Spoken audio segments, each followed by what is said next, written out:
இப்போ சொல்லு. கல்யாண நாள் என்னைக்கு? 2ஆ 3ஆ 4ஆ? டிசம்பர் 2. அதான் எனக்கே டவுட்டாக இருக்கு. 2ஆ 3ஆ 4ஆ? இப்போ சொல்லுல. பசிக்குது. அப்போ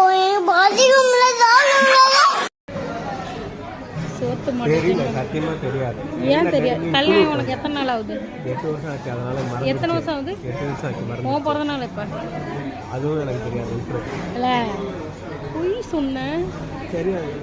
பொய் சொன்ன. பிறந்த நாளே எனக்கு தெரியாது. இதில் வேற ஏன் பிறந்த நாள் உனக்கு தெரியும். நான் உன் பிறந்த நாள் சொல்லு. ஏய் மார்ச் 27. 27 29 இல்லை மார்ச் 29.